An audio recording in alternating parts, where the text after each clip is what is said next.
자, 오늘 이제 잠언 27장을 하겠는데요. 잠언 27장. 우리가 25장서부터 이제 우리가 29장까지 이 히스기야 왕의 신하들이 성전에서 성전을 청소하다 보니까 솔로몬 왕의 이 잠언을 또 발견했어요. 그래서 27장에서 29장까지는 솔로몬 왕의 2부라고 했죠. 두 번째 잠언이 전개되는데 그 일부가 25장, 26장, 27장이에요. 그래서 우리가 이미 25장을 살펴봤고 26장 살펴봤고 오늘이 27장이 되겠습니다. 이제 27장을 보면은 사실은 중요한 게 이제 친구에 대한 것이 많이 나옵니다. 친구. 그 다음에 이제 부지런한 삶에 대해서 나오고 있어요. 마지막에 부지런한 삶에 대해서. 그래서 오늘 이 친구와 부지런한 삶을 좀 살펴보면서 말씀을 전하겠습니다. 사실은 이제 이 잠언 27장을 시작하면서 중요하게 다루는 것 중에 하나가 자화자찬입니다. 자화자찬을 해서는 안 된다 하는 겁니다. 자기 자랑을 해서는 안 된다. 왜 우리가 자기 자랑을 해서는 안 되느냐? 우리가 야고보서 4장 13절로부터 17절에 나오듯이 유대인들이 어딜 가나 장사를 잘했어요. 유대인들이. 그러니까 유대인들이 제가 이제 몇 가지 얘기를 했죠. 유대인들은 첫째는 율법을 공부하기 위해서 첫째는 글을 배웠다. 글을 배웠다 그랬어요. 그래서 유대인들은 글을 다 읽고 쓸 줄 압니다. 왜냐하면 율법을 읽기 위해서. 그래서 제가 말씀드리기를 유대인들은 13세가 되면은 성년이 돼야 되는데 유대인의 성년의 의미는 뭐냐? 성년의 의미는 우리가 성경을 읽고 성경을 스스로 해석할 수 있는 나이. 해석할 수 있으면 그 사람은 성년이 되는 거예요. 뭐 몸집이 크고 뭐 육신적으로 다 자라나서 성년이 되는 것이 아니라 성년이라 하는 것은 율법책을 스스로 읽고 스스로 이해할 수 있다, 해석할 수 있다. 이 정도가 되면 성년입니다. 그래서 성년은 대개 13세에 이제 성년이 됩니다. 13세에 성년이 되는데 성년 의식은 아주 거창하게 치러주죠. 부모님들이. 그래서 뭐 탈무드에 보면 성년 의식을 치러줄 때 그 아버지 엄마가 이제 걔가 앞으로 살아갈 수 있을 정도의 어떤 기본적인 돈을 준대죠. 주식을 준다든가 돈을 준다 그러죠. 그러면 성년이 돼서부터 이제 그 돈을 가지고 어려서부터 이제 주식도 투자하고 돈을 어떻게 하면 모으느냐 이걸 갖다 성년 13세 이후부터 유대인들은 가르쳐 준다 그럽니다. 어쨌거나 13세라고 하는 것은 스스로 성경을 읽고 해석할 수 있는 나이가 13세예요. 그러니까 글을 알아야 돼요. 두 번째, 우리가 율법이라고 하는 것은 우리가 구약 성경을 테스타멘트라고 합니다. 테스타멘트. 우리가 성경을 갖다 테스타멘트라고 그러죠. 이것은 약속입니다. 그래서 우리가 올 테스타멘트, 그 다음에 뉴 테스타멘트, 구약 신약을 이렇게 하죠. 약속이라고 하는 것은 약속을 지켜야 됩니다. 그래서 신용이 있어야 돼요. 신용. 그래서 여러분들 이제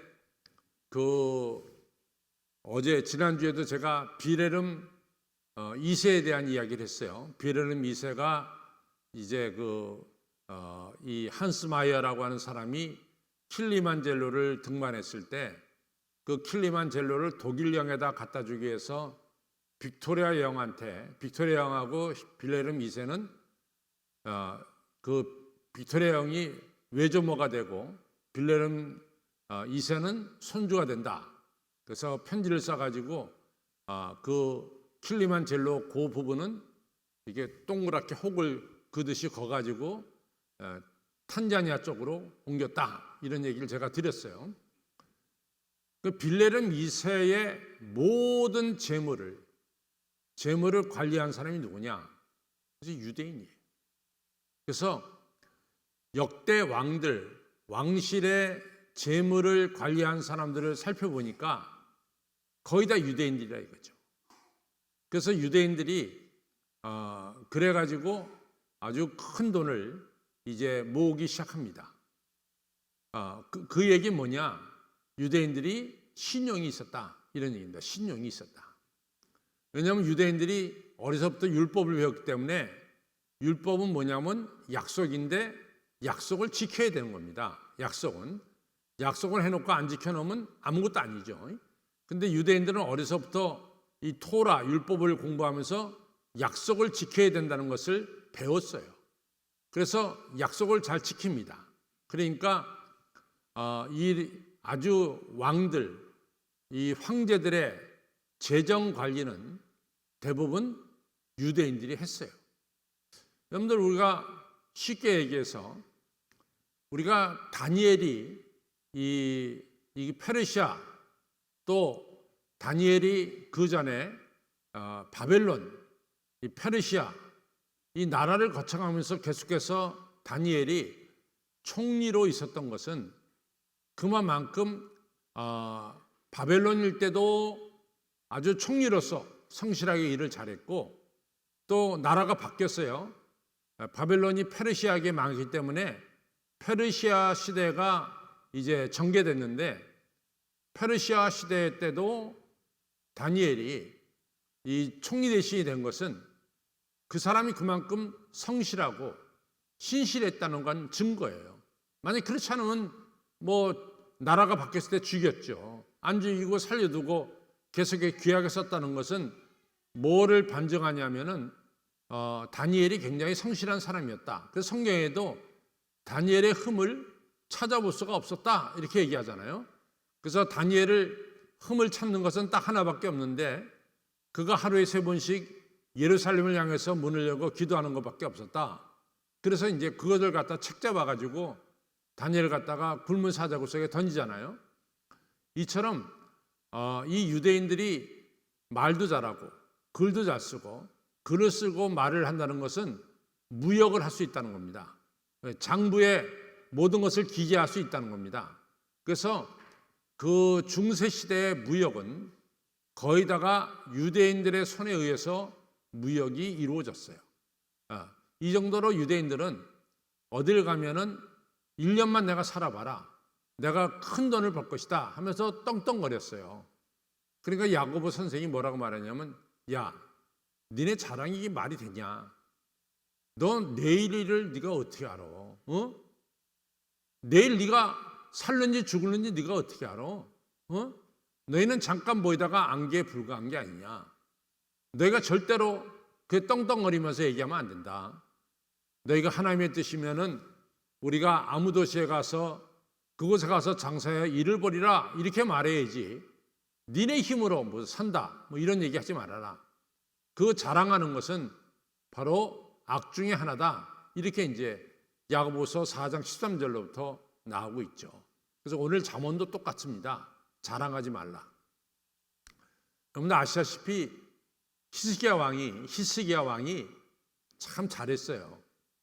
근데 말년에 히스기야 왕이 큰 실수를 하게 됩니다. 그것은 뭐냐면 히스기야 왕이 죽을 병에 걸렸잖아요. 그래서 히스기야 왕이 벽을 향해서 눈물을 뿌려가며 기도했죠. 그래서 하나님께서 히스기야 왕의 기도 소리를 들고 생명을 얼마나 연장시켰습니까? 15년 연장시켰어요. 그래서 이제 히스기야가 소생을 하니까, 그 당시에는 아시리아가 대국이고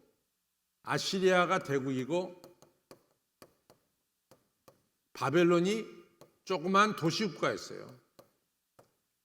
그런데 이제 바벨론에서 이 사신들이 와가지고 히스기야 왕이 이 소생했다는 말 듣고 칭찬을 왔다고요. 그때 히스기야가 큰 잘못을 했어요. 히스기야 얘기를 했어야죠. 내가 이같이 병에서 난 것은 전적으로 하나님의 은혜입니다. 하나님을 자랑했어야 된다고요. 근데 히스기야가 사실은 너무 어려울 때 왕이 됐거든요. 그런데 하나님이 축복하셔서 히스기야가 나라를 크게 부유케 만들었습니다. 이 히스기야가 내탐고 모든 걸 갖다 다 보여줬어요. 그러니까 하나님이 그걸 보시고, 야 히스기야야, 너 바벨론 사자들이 왔을 때 뭐 했냐? 제가 내탐까지 다 보여줬습니다. 하나님 야단치죠. 네가 얼마나 이 재물을 가졌다고 네가 그렇게 자랑할 필요가 있냐 말이야. 네가 자랑을 하려면 하나님의 은혜를 자랑해야지. 어찌 네가 금은이 많다고 그걸 갖다 다 보여줬느냐 말이지. 너 봐라, 얼마 지나지 않아서 바벨론이 와가지고 네 창고에 있던 모든 것을 가져가게 될 것이다. 실제로 그렇게 됐잖아요. 그래서 이 자화자찬이라고 하는 것은 아주 잘못된 것이다 하는 거예요. 그래서 우리가 요한일서 2장에 보면 이 안목의 정력과 이생의 자랑, 이런 것은 하나님을 대적하는 것이다, 이렇게 분명히 말씀하고 있습니다. 그래서 오늘 잠언서 27장 1절로부터는 이제 그 얘기를 합니다. 우리가 이제 성경을 보면서 좀 나가 보겠습니다. 잠언 27장 1절에 보면은 너는 내일을 자랑하지 말라. 하루 동안에 무슨 일이 났는지 내가 알 수 없습니다. 제가 이것은 야고보서 4장 13절로부터 내가 참고하라고 그랬어요. 제가 이제 그 고등학교 때 본 책 중에 하나가 뭐냐면, 그 사람은 어릴 때 책을 좀 많이 봐야 될 것 같아요. 에릭 포름이라고 하는 사람이, 이 사회학자죠. 유명한 사회학자인데 이 사람이 아주 재미있는 얘기를 했는데 제가 평생 있잖아요. 사람하고 짐승하고 다른 게 있어요.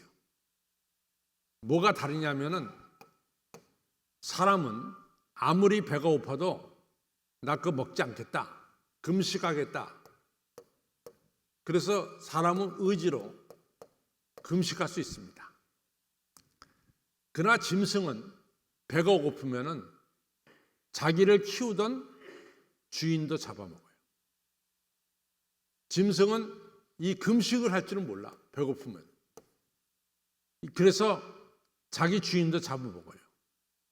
그것이 사람하고 짐승하고 다른 것이고, 사람하고 짐승하고 같은 게 뭐냐? 사람도 내일 일을 모르고 짐승도 내일 일을 모른다는 거죠. 이 사람이 이 글을 썼는데 얼마나 들어맞는 얘기예요. 여러분과 제가 먹고 싶은 거 안 먹을 수 있어요. 안 먹겠다면 안 먹는 거지 뭐, 굶어도. 그렇죠? 그러나 한 가지 분명한 것은 내일 일을 여러분과 저는 모릅니다. 그렇죠?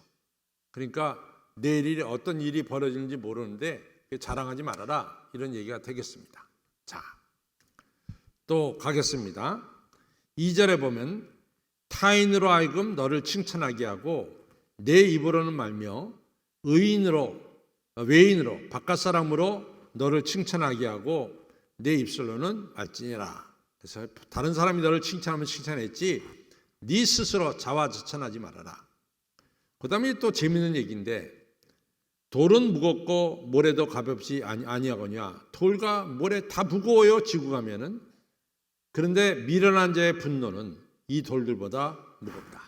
미련한 자가 우리에게 스트레스 주는 것은 돌이나 이 모래가 우리에게 스트레스 주는 것보다 더 무겁다.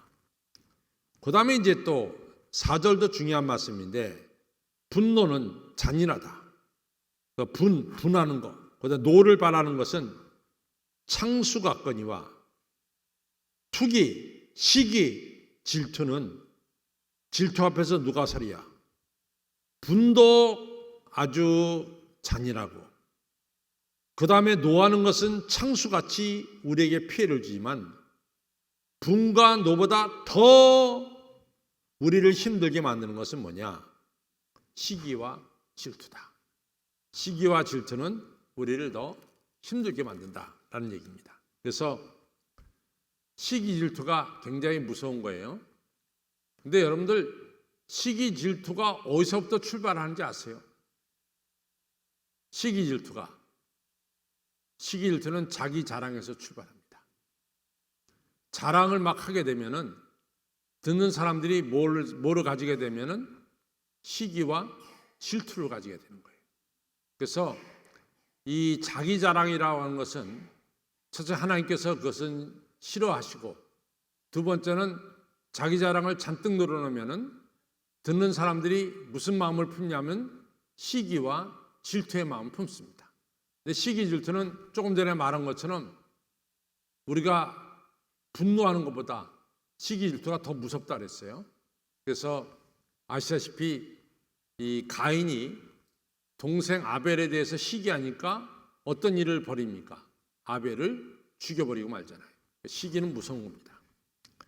그 다음에 이제 5절에 보면 면책이랄 때 면책은 친구에게 충고하는 거예요. 여기서 면책은 친구가 잘못했을 때 충고하는 겁니다.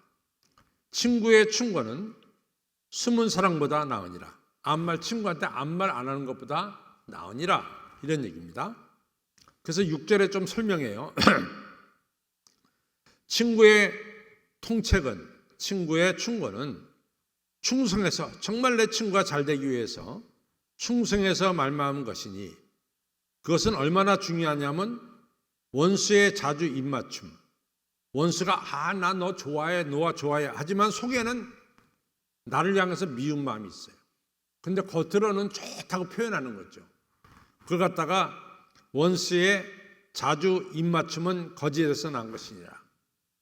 원수의 입맞춤하면 뭐가 생각이 날까요? 가룟유다가 생각나죠? 겟세마네 동산에서 예수님한테 어두울 때 예수님을 잡으라고 표시하느라고 가룟유다가 예수님께 입맞춤을 하죠. 그래서 군인들이 예수님을 잡을 수 있도록 하죠. 바로 그 얘기가 생각납니다. 그 다음에 7절, 배부른 자는 꿀이라도 싫어하고 줄인 자에게는 쓴 것이라도 다니라. 배가 잔뜩 부르면 꿀이 있어도 꿀을 먹지 않습니다. 그러나 배가 고프면 앞에 쓴 것이 있어도 그것을 먹을 수밖에 없죠. 그러니까 이 모든 것이 상대적이다. 우리가 상대적이라는 것을 알아야 된다. 전부 다 하나로 대답할 수는 없다. 모든 것을 하나로, 하나의 잣대로 대답할 수는 없다. 이런 얘기입니다. 8절, 본향을 떠나 유리하는 사람은 보금자리를 떠도는 새와 같으니라. 그래서 이 고향을 떠나서 유리하는 사람은 마치 새가 보금자리를 떠나서 떠도는 것과 같다. 비참하다 이거죠. 고향을 떠난다는 것은. 그 다음에 9절, 기름은 우리 몸에 좋습니다. 그래서 기름은 우리가 상처 났을 때 바르면 우리를 치유하는 게 기름이죠. 향이라고 하는 것은 우리 옷에 향을 뿌리면 좋은 냄새가 납니다. 기름과 향이 사람의 마음을 즐겁게 하나니 친구의 충성된 권고, 이 친구의 충성된 권고가 이와 같이 아름다우니라, 이런 말씀을 하고 있습니다. 그래서 친구의 충고는 아주 중요하다, 이런 얘기입니다. 또 계속해서 친구가 얼마나 중요하냐, 10절에 보면 대개 이 친구라고 하는 것은 대를 이어가는 경우가 많이 있습니다. 그래서 아버지의 친구가, 그 다음에 아버지하고 친분이 가까운 사람의 자녀가 바로 우리하고도 친분이 가까워지는 그런 대대로 친분이 이어가는 것을 알 수 있죠. 그래서 우리가 이 아버지의 친구의 아들과 또 우리와의 사이가 이 좋은 관계가 되는 경우가 많습니다. 왜냐하면 선대 때부터 우리 집안과 너희 집안은 서로 관계가 좋다, 이런 뜻이 되겠죠. 10절에 보면은 내 친구와 내 아비의 친구를 버리지 말며 네가 어려울 때 환난 날에 형제의 집에 들어가지 말지어다. 네가 오랫동안 만나지 않았던 형제의 집에 느닷없이 네가 들어가면은 그 형제가 너를 어떻게 대하겠느냐. 그동안에 관계가 없이 지내다가. 그러나 네 가까운 친구, 자주 만났던 친구는 네가 어려울 때 너를 도와줄 수가 있다. 그래서 가까운 이웃이 형제보다 멀리 있는 형제보다 낫다 하는 말이 바로 여기서 나옵니다. 그렇죠? 가까운 이웃이 멀리 있는 내 형제보다 낫다. 그 다음에 11절부터 이제 22절은 조금 다르지만은 여기서 역시 친구에 대한 중요한 이야기가 나옵니다. 내 아들아 지혜롭고, 아버지가 다시 한번 아들한테 말합니다. 내 아들아 너는 지혜를 얻어야 된다. 그리고 내 마음을 기쁘게 하라. 지혜를 얻어서 마음을 기쁘게 하라. 그리하면 네가 지혜를 얻고 네 마음이 기쁘면 나를 비방하는 자에게 내가 대답할 수 있겠노라. 내 아들이 잘 될 때 아버지는 아버지를 핍박하는 자에게도 아버지가 아들이 지혜로울 때 힘을 얻어서 대답할 수가 있다. 그러니까 아버지와 아들 간에 하나의 일체된 것을, 연결되는 것을 볼 수 있습니다. 12절, 슬기로운 자는 재앙을 보면 숨어 피하여도, 우리가 26장에서도 공부했어요. 괜히 쓸데없는 일에 참여하는 것은 들깨의 귀를 잡는 것과 똑같다. 우리가 지난주에 생각했습니다. 슬기로운 자는 재앙을 보면 숨어 피하여도 어리석은 자들은 나아가다가 해를 받느니라. 그러니까 절대로 쓸데없이 남의 일에 참관하지 말아라. 그 다음에 13절, 타인을 위하여 보증된 자의 옷을 취하라. 외인들의 보증된 자는 그 몸을 볼모로 잡힐지니라. 그래서 잘못 보증을 서게 되면은 옷도 빼앗기고 몸도 이같이 볼모로 잡히게 된다. 그래서 쓸데없는 데 보증을 선 사람하고 가까이 하지 말라. 네가 잘못하면 똑같은 어려움에 처하게 된다 하는 얘기입니다. 그 다음에 14절에 보면은 이른 아침에 마치 자기가 제사장인 것처럼 큰 소리로 이웃을 축복하면 막 축복합니다. 큰 소리로 아무개 축복받아, 아무개 축복받아, 막 마음대로 자기가 떠듭니다. 그것도 시장이나 그 다음에 많은 사람이 있는 데서 막 떠들어댑니다. 그러면 그것을 받는 사람은 어떻게 느끼느냐? 저주같이 여기에 되리라. 저 사람이 나를 저주하는 거 아니야? 왜 쓰잘데없이 나를 갖다 이같이 시장에서 마음대로 떠들고 축복해? 그래서 그것은 오히려 듣는 사람에게 저주처럼 여기게 된다 이거죠. 15절, 다투는 부녀는 비 오는 날에 이어 떨어지는 물방울이라. 이제 남자가 바깥에서 비가 많이 왔어요. 집에 들어오면은 이제 비를 피하려고 집에 들어왔는데, 집에 들어오니까 이제는 부인이 그 이마에다가 물을 떨어뜨린 거와 똑같다.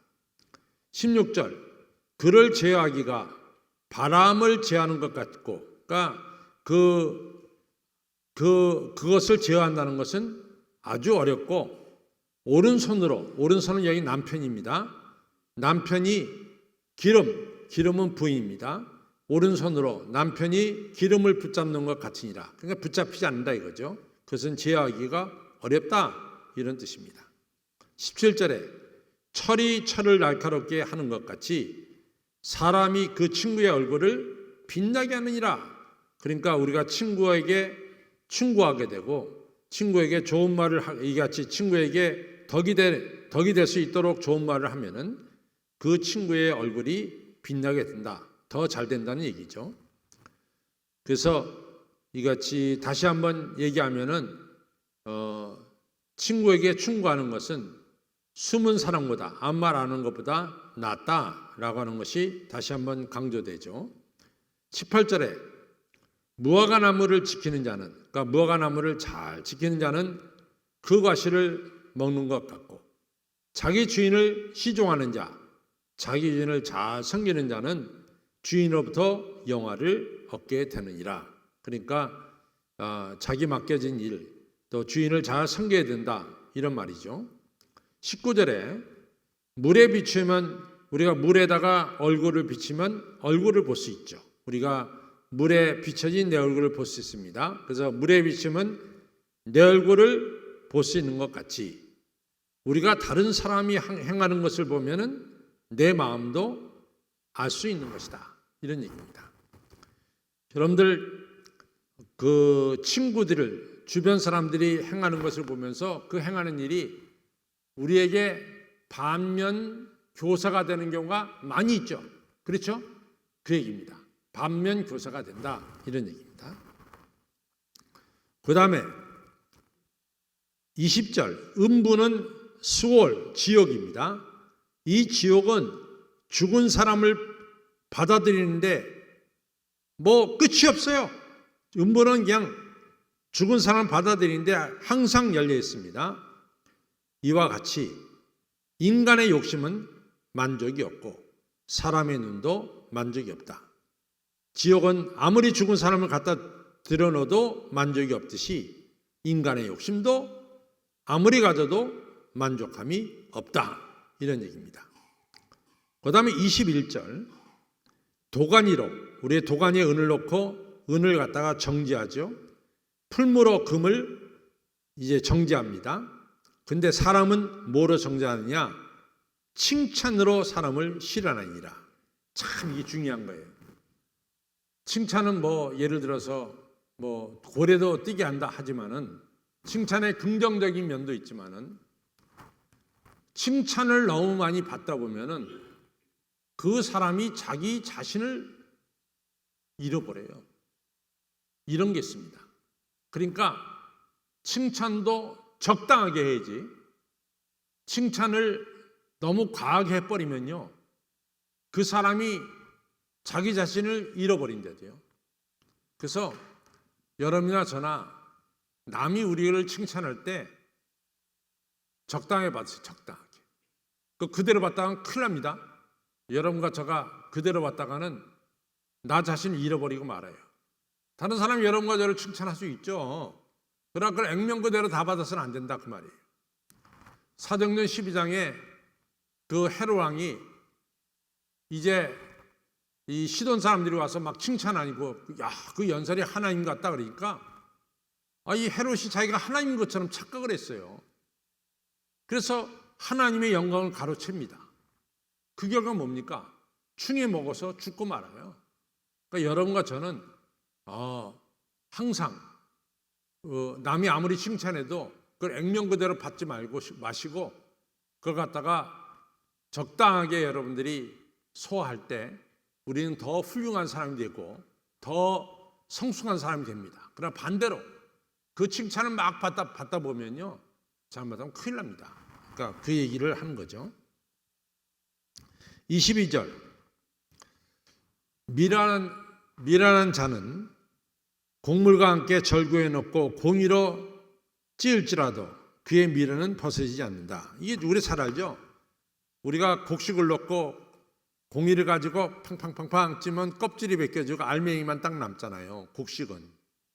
근데 미련한 사람은 거기다 갖다 집어넣고 공의를 아무리 찍어도 미련이 떠나지 않는다 그 말이에요. 그러니까 미련한 것을 버릴 수가 없다.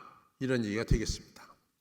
자, 그 다음에 이제 우리가 부지런하게 살아야 된다는 것을 가리킵니다. 내 양떼의 형편을 부지런히 살펴서 내 소떼에 마음을 두라. 그러니까 자기 맡겨진 일에 충성을 다하라는 거예요. 너한테 맡겨진 양떼와 소떼를 잘 돌봐라. 이런 얘기입니다. 자기에 맡겨진 양떼와 소떼를 잘 돌봐라. 먼저 해야 될 일은 자기 양떼와 소떼를 잘 돌보는 거예요. 그것처럼 중요한 게 없습니다. 자기가 맡겨진 일을 최우선적으로 잘 해야 됩니다. 이것은 절대로 변치 않는 진리입니다. 저는 한식교회 담임 목사니까 한식교회를 잘 섬기는 것이 제 일이고 또 여러분들 순장은 여러분들 순원들을 잘 돌보는 것이 여러분들의 일입니다. 그러니까 양떼와 소떼를 잘 돌봐야 된다. 이런 얘기죠. 두 번째, 대저 재물은 영령이 있지 못하나니 멸류관은 어찌 대대 있으리요. 참 철학적인 얘기예요. 재물이 항상 우리에게 영원토록 있겠느냐? No. 어제는 부자였을지 모르지만 오늘은 가난해질 수 있고 어제는 가난할지 모르지만 오늘은 부자일 수가 있습니다. 재물이 영영이 우리에게 붙어 있는 게 아니죠. 그 첫 번째고, 두 번째 면류관은 권력입니다. 권력이 항상 우리 대대로 권력이 있겠느냐? 그렇지 않다는 거죠. 그러니까 재물과 면류관이 우리에게 있게 하기 위해서는 우리가 어떻게 해야 되느냐? 맡겨진 일에 충성을 다해야 된다. 이것이 결론입니다.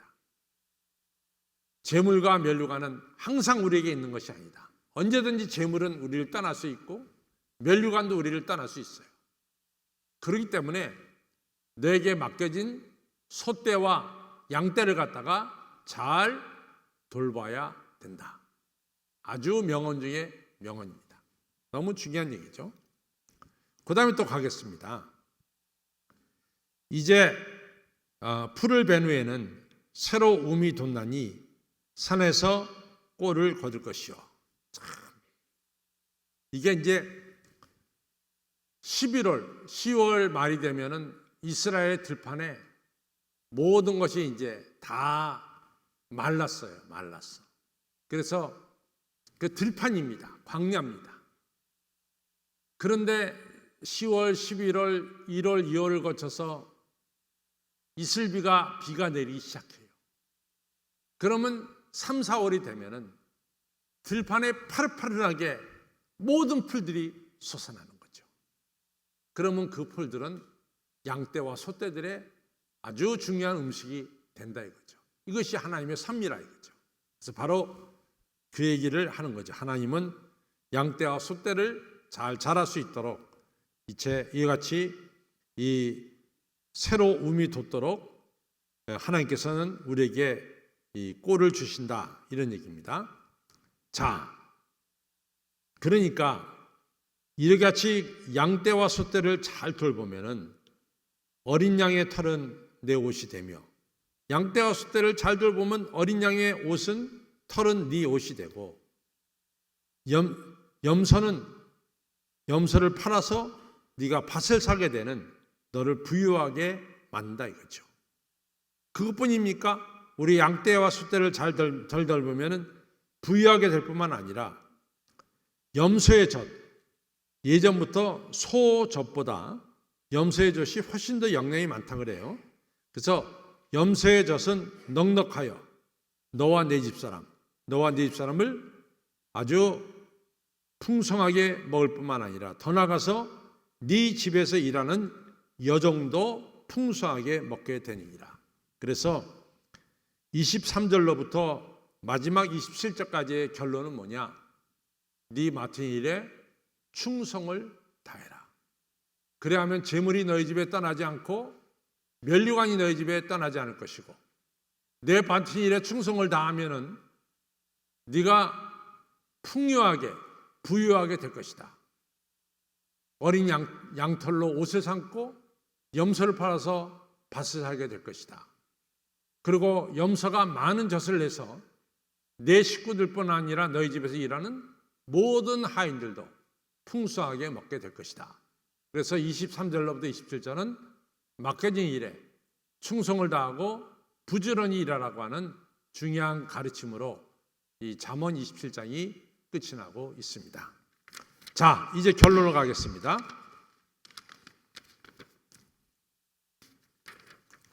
결론 갑니다. 시작. 인생을 살면서 절대로 자기 자랑을 하지 말라는 것입니다. 우리 앞에 무슨 일이 일어나는지 우리 인간은 모른다는 것입니다. 그리고 분노와 질투를 피해야 합니다. 분노와 질투는 격렬하게 몰려오는 물처럼 우리를 파괴하는 것입니다. 좋은 친구를 갖는다는 것은 매우 중요합니다.